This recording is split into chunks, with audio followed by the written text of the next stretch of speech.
Hello, friends. Welcome back to another episode of our discussion on Islamic radicalism. This is your host, Adnan Qaiser. You are aware that in these segments, we are trying to understand and determine the cause and effect of religious terrorism that afflicts the Muslim world as well as the international community. So this is part 9 of our discussion, in which I plan to give you a few books references or the names of a few scholarships that have been written on Middle East as well as Islamic radicalism. I have gained a lot of insight from quite many books from this small study, which you can see in the background, which is not meant to impress you in any way, because that remains pretty modest until today. However, you see, I have basically relied on two scholarships largely, but I would like to share the names of a few other books as well that deserve mention and acclaim. I could have given you the names of a lot many books that are available in the market, but it is advisable that you only give references to those books which you have studied yourself or read personally. So I will give you the names of these books in alphabetical order. So first of all is this Al-Qaeda, the Islamic State and the global jihadist movement, whatever everyone needs to know about these organizations, by Daniel Byman. So then comes a brief history of the Middle East by Christopher Catherwood. An introduction to the modern Middle East history, religion, and political economy, politics by David S. Sorensen. This is an academic book for those students of international relations. Then is the A to Z of Jihadi organizations in Pakistan by Muhammad Amir Rana. Very informative books, those who want to learn. Then, ladies and gentlemen, is Black Waves, Saudi Arabia, Iran, and the 40-year rivalry that unraveled culture, religion, and collective memory in the Middle East by Kim Ghattas. The Saudi-Iran rivalry, ladies and gentlemen, dates back to the time of the Shia-Sunni political conflict, which took place in the Muslim world some 1400 years ago on the issue of succession to the caliphate. However, this book only traces back the conflict that emerged after the Iranian Revolution of 1979. And it was then that both these countries, Saudi Arabia and Iran, openly started exporting their sectarian ideologies and their version of political or theological Islam and their governance model to the Muslim world. And unfortunately, they also, by doing so, pitted innocent Muslims or faith followers against each other, and granted them unfortunately granted them a religious license to kill each other with impunity. So the other one is the Cold War in the Islamic world, Saudi Arabia, Iran, and the struggle for supremacy by Dilip Hero. Then comes the Devil's Game, how the United States helped unleashed fundamentalist Islam by Robert Dreyfus. This is a must-read book for all those students who want to learn more about radicalism.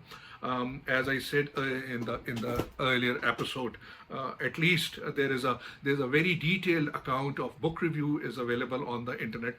Please at least consult that. Then is the Fatal Fault Lines, Pakistan, Islam, and the West by Irfan Hussain. Then comes the militancy in Pakistan and Afghanistan, a brief history of causes and effects by S.V. Salahuddin. Mossad, the greatest missions of the Israeli Secret Service by Michael Bar Zohar and Nassim Mishal. Operation Geronimo, the betrayal and execution of Osama bin Laden and its aftermath by Shaukat Qadir. You're aware, ladies and gentlemen, that the name in which Osama bin Laden was hunted and killed, the name of the operation was Operation Geronimo. Between Mosque and Military by Hussein Haqqani. Pakistan under siege, extremism, society, and the state by Madiha Afzal.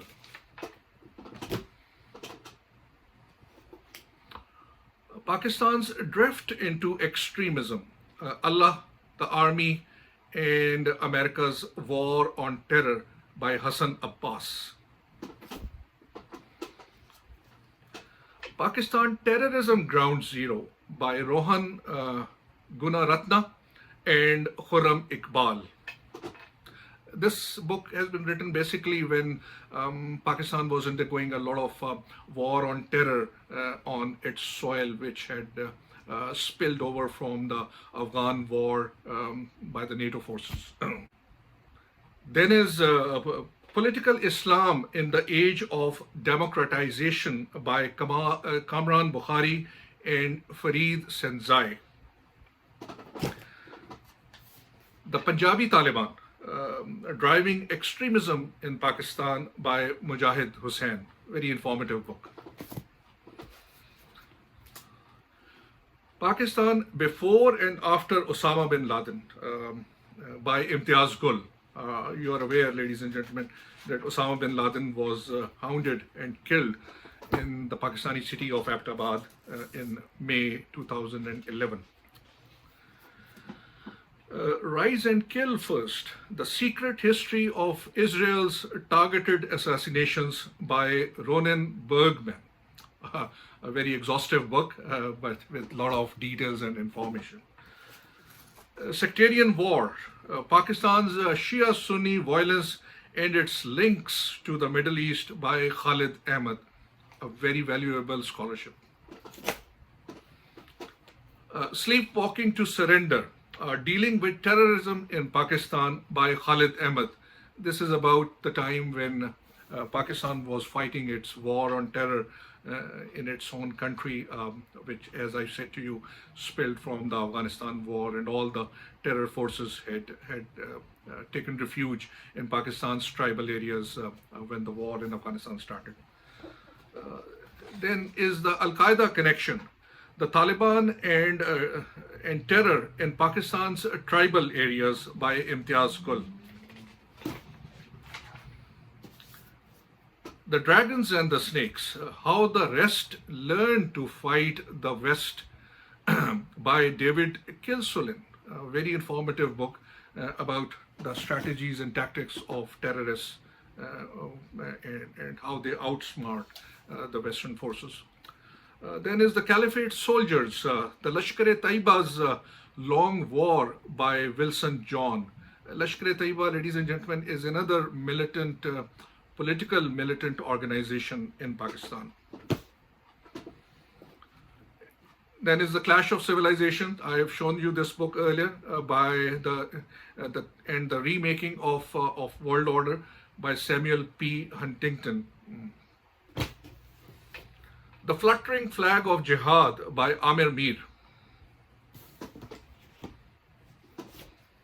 The Iran Wars, Spy Games, Bank Battles, and the Secret Deals that Reshaped the Middle East by J. Solomon.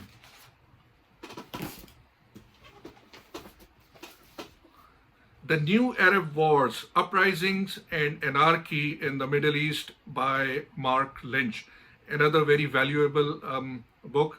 I had quoted about in the overview part a quote from this book when I was talking to you about the Arab Spring and the conflicts in the Middle East. The Great War of Our Time, the CIA's Fight Against Terrorism from Al-Qaeda to ISIS by Michael Morrell. This looks very very informative book, but unfortunately, it's a self-praise book which has been written by one of the deputy head of the CIA in America, and I would not recommend you guys investing your money on this book. So then is the Shia revival. How conflicts within Islam will shape the future by Wali Nasr, another very excellent book which tells you more about the conflict between Saudi Arabia and Iran after the war in Iraq took place. Then is this Talibanization of Pakistan from 9/11 to 26/11 and beyond by Amir Mir. So 26/11, ladies and gentlemen, is a reference to the tragic Mumbai attacks that took place in the India's southern port city of Mumbai on November 26, 2008. 164 people lost their lives in those attacks, which lasted for 4 straight days. Then is the vying for Allah's vote, understanding Islamic politics, Islamic parties, political violence, and extremism in Pakistan by Haroon K. Ullah. So, even if you cannot read these books, as I mentioned to you, ladies and gentlemen, and you don't find them in your university or college libraries, at least make an effort to find their book reviews on the internet and read them. And those of you who wish to know the names of more scholarships, they can Google search or send an email to me at Adnan Qaiser1 at yahoo.com, and I would be more than happy to help you out.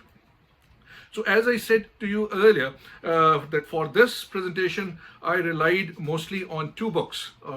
One discusses the anatomy of Al-Qaeda, and the other dissects Daesh, or the Islamic State, as you know, threadbare. The first one is titled The New Threat, the Past, Present, and Future of Islamic Militancy by Jason Berg, a renowned journalist. I have shown this book earlier to you, reporting for The Guardian and The Observer. In this book, Jason not only provides us a lot of information about Daesh, but also carries out its comparison with Al-Qaeda. So second is a little known book, ladies and gentlemen. It's a research effort by an unknown author titled The Inside Al-Qaeda and the Taliban, Beyond Bin Laden and 9/11 by Sayyid Saleem Shahzad. Note this book. I'm going to talk a lot about this book. I remember I had procured this book with a lot of difficulty, as it was immediately put on a ban when it was first published and came in the market in May 2011. And recall, ladies and gentlemen, that was the time when Al-Qaeda's leader, Osama bin Laden, was hounded and killed in a US forces attack on May 2nd, 2011. And there are quite a few intriguing and hair-raising coincidences which I'm going to put in front of you. So please pay attention to what I'm going to say. So Al-Qaeda's elaborate portrayal by Saleem, though haphazardly explained, probably sent alarm bells ringing in some intelligence and security quarters after the publication of this book. Because whatever the author wrote was 100% accurate, especially about the strong linkages of some of the serving and retired Pakistani army officers with Al-Qaeda, working as affiliates, sympathizers, abettors, or foot soldiers. So in view of the sensitivity and gravity of information vis-a-vis Pakistan, which had played a frontline state role in the war on terror, and for which it was designated as a major non-NATO ally in 2004. So Saleem's revelations were pretty explosive in nature. Pakistan's military and its intelligence agency has claimed to have arrested over 400 Al-Qaeda terrorists from its own soil and handed over to the US. But later on, Al-Qaeda's leader, as I mentioned to you, was also hounded and killed in the Pakistan city of Abbottabad on May 2nd, and for perpetrating the unfortunate and tragic incidents of 9/11 attacks on the US soil. But while Pakistan feigned ignorance about bin Laden's presence in Pakistan or its whereabouts, as well as about the US operation which took place on its soil, a leaked inquiry commission report later hinted indirectly in a nuanced manner that Pakistan was fully on board to bring an end to bin Laden's chapter. So in my 2013 paper titled A Reluctant Accomplice, Dissection of OBL's Abbottabad Commission Report, I had concluded, ladies and gentlemen, that Pakistan was fully on board, but could not claim the OBL's trophy due to severe backlash from its own public, who saw bin Laden as a Muslim warrior and an Islamic hero in their eyes. So my paper had been published by Conference of Defense Associations Institute, its prestigious On Track magazine, in winter edition of 2013. You may find me at page number 54. And that's probably why, ladies and gentlemen, the author of the book, Inside Al-Qaeda, who had been an unassuming, ordinary, and unnoticeable Pakistani journalist contributing for Asia Times Online, he got murdered after his brutal torture by some unidentified people on July 31st, 2011, just a week after the publication of his book and exactly 29 days after the killing of Osama bin Laden. Strange coincidence. But upon a closer look, you may find, ladies and gentlemen, that Saleem Shahzad had probably invited his own death by being privy to many classified and secret information. He possessed too much of knowledge and inside details about Al-Qaeda. And my father always used to caution me that excess of everything is bad.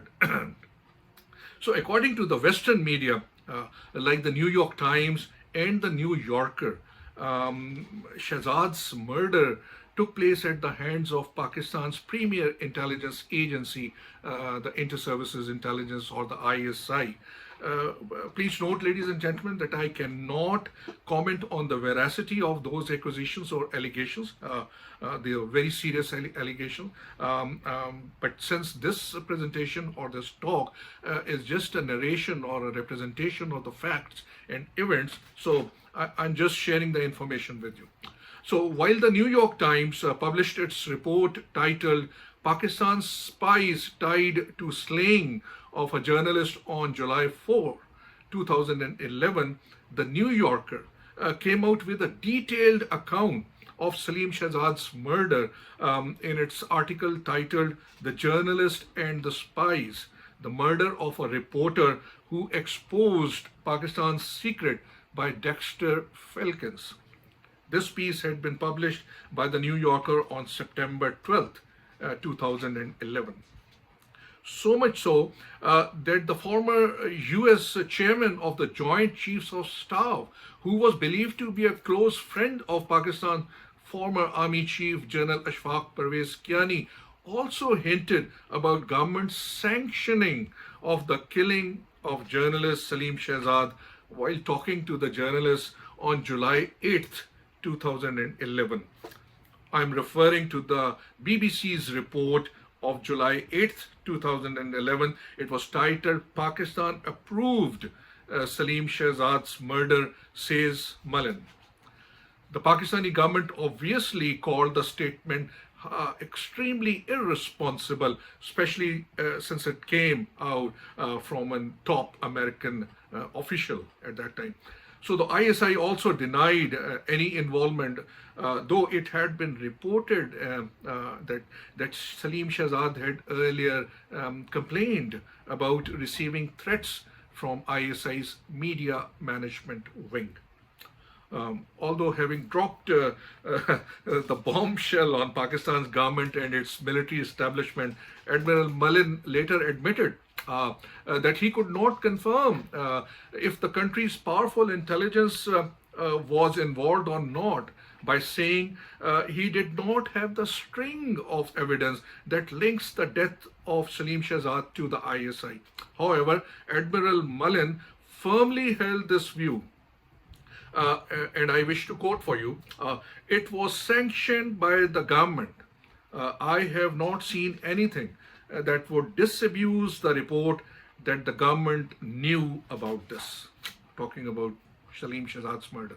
So Shahzad's book, ladies and gentlemen, was not sensational at all to have warranted his brutal murder. However, his intimate account of some of the rogue Pakistani army officers might have alarmed the establishment circles. I can vouch from my own personal experience that indiscipline in Pakistan's armed forces can never be tolerated. What to talk of condoning indiscipline? It remains an unthinkable proposition that Pakistan's military establishment could allow its officers or ranks to go rogue against the national security of the country, which remains the fourth national security states in the world after Taiwan, South Korea, and Israel, facing existential threats to their existence.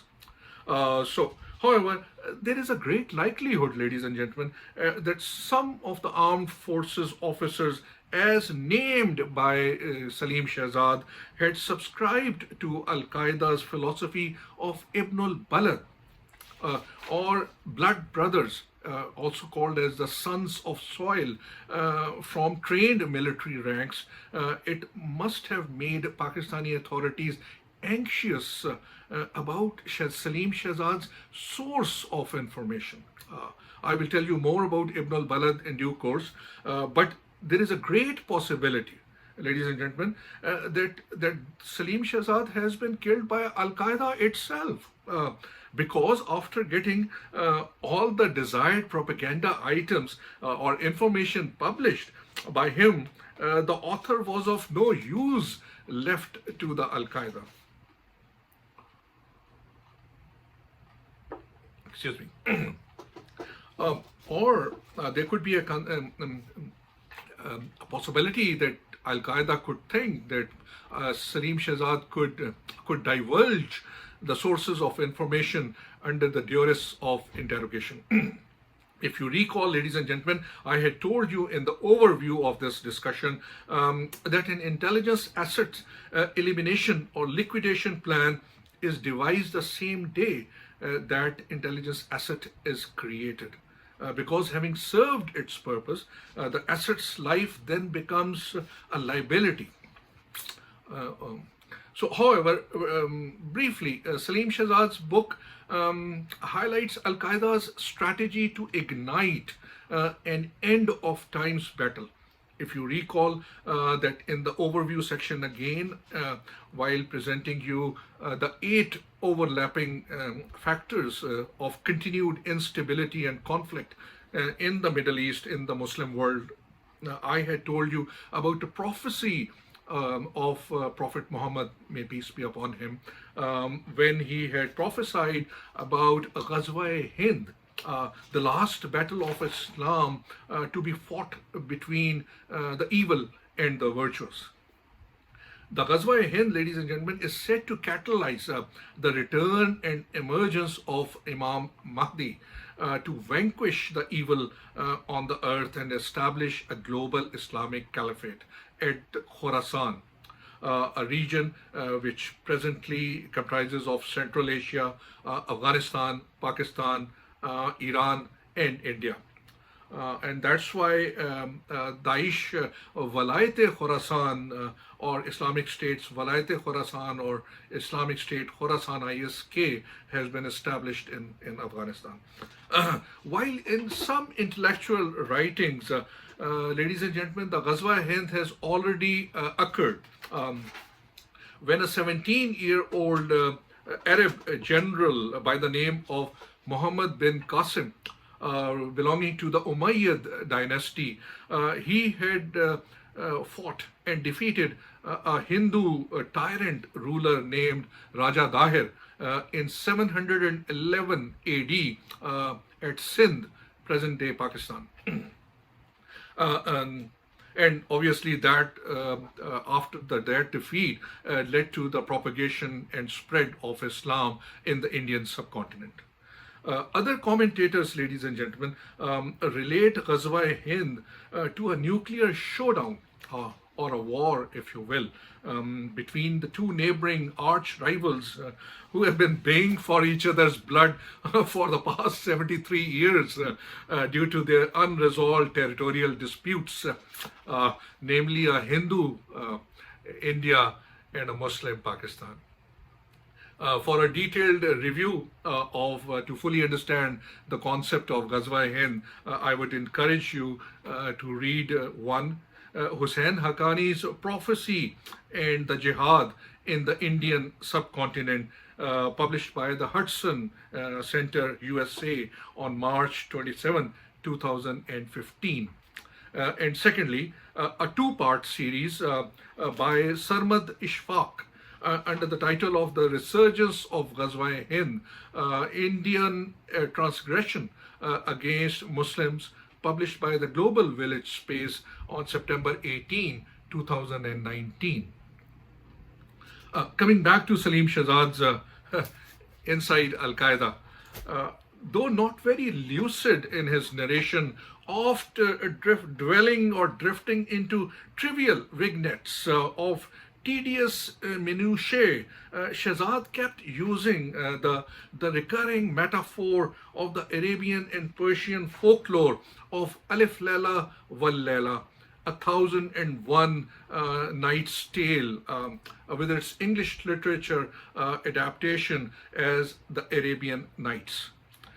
As each story ends and the characters fade into oblivion, a new tale, a new story emerges with an equally compelling saga and captivating mosaic of characters, spellbinding with intrigue, suspense, and a lot of thrill.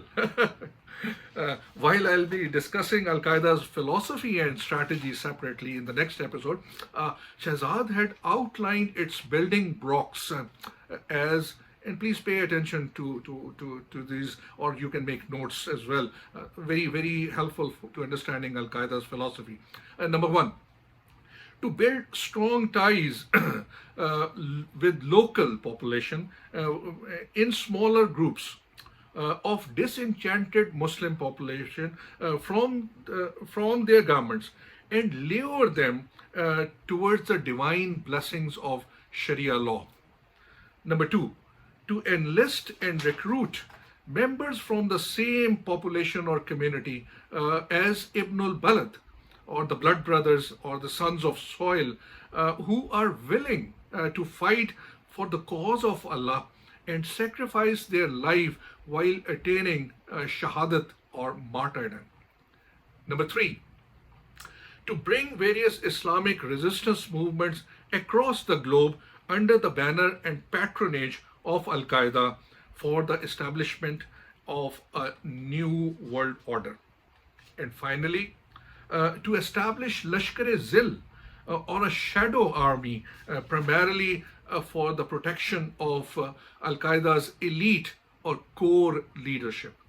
To learn more about Lashkar-e-Zil, or the shadow army, I would recommend you to read a detailed account which has been published under the title Al-Qaeda's Paramilitary Shadow Army by Bill Roggio in FDD's Long War Journal. It is dated February 9th, 2009.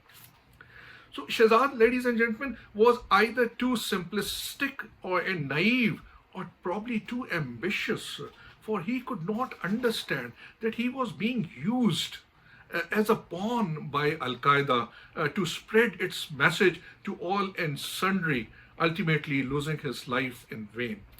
Even in the religion of Islam, one is forbidden to have excessive knowledge because the ultimate wisdom and information lies only with the Almighty Allah.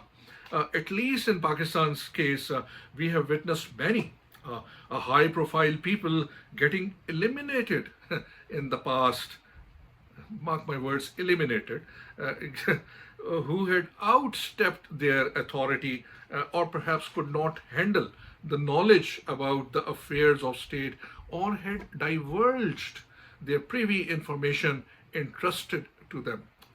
They are the unfortunate examples of Pakistan's former Prime Minister Zulfikar Ali Bhutto, who was sent to gallows on April 4, 1979, as well as his over-ambitious daughter. She was pretty power-hungry, Benazir Bhutto, who got assassinated on December 27, 2007. Benazir was called, ladies and gentlemen, as a national security risk, as she could compromise anything, even state secrets, for her prime ministership. In his memoir titled "In the Line of Fire," Pakistan's former military ruler and president, General Pervez Musharraf, he called in his memoir, he called both the Bhuttos as the worst thing ever happening to Pakistan. And this should give you an idea about what the Pakistani military establishment used to think about the two Bhuttos.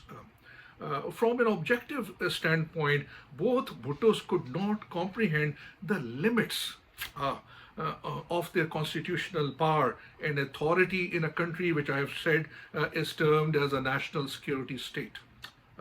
It is facing both internal as well as external threats to its survival and existence. However, allow me to clarify here that I am not, repeat, not suggesting in any way that both the two Bhuttos were eliminated by the establishment forces. No. Although the United Nations Inquiry Commission's Chief Commissioner Geraldo Muniz, who investigated Benazir Bhutto's assassination, tried to implicate and pin blame on Pakistan's establishment in an indirect and nuanced way in his book titled "Getting Away with Murder: Benazir Bhutto's Assassination and the Politics of Pakistan."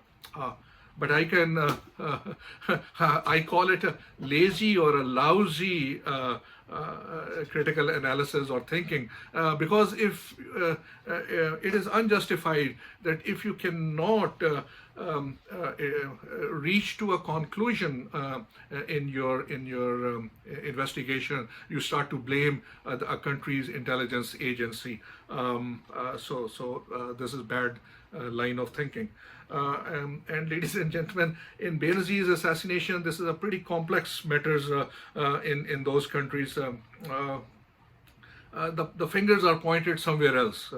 I cannot talk openly about that, but General Pervez Musharraf often used to call that, find out who is the biggest beneficiary of Benazir's assassination.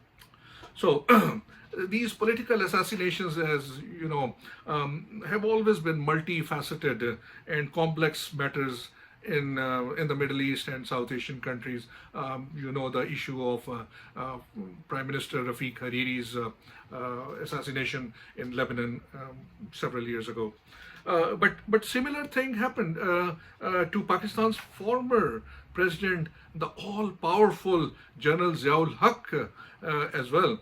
General Zia, who had overseen the Afghan Jihad against the former Soviet Union during the 1980s and supervised the defeat of a world superpower in the rugged terrain of Afghanistan by making his country a frontline state to stop the onslaught of a socialist empire from reaching the warm waters of Arabian Sea. Because of that loss, ladies and gentlemen, the USSR later disintegrated and fragmented into different countries in 1991. However, when the general's utility was over, he was assassinated along with the complete top brass of Pakistan Army in a mysterious plane crash that took place on August 17, 1988. Now connect this with what I had told you guys in the beginning about the creation and elimination of intelligence assets and proxies. So in the opening paragraph of my book review that I wrote sometimes back, it was titled "Palace of Mirrors: 1,000 Faces of Pakistan's Enemy Within," from which, if you recall, I had given you a poem as well, "The Enemy Within," in the overview discussion. So summarizing the satirical novel, it was titled "A Case of Exploding Mangoes" by Muhammad Hanif. I had written, and I wish to quote for you, they say too much information is fatal.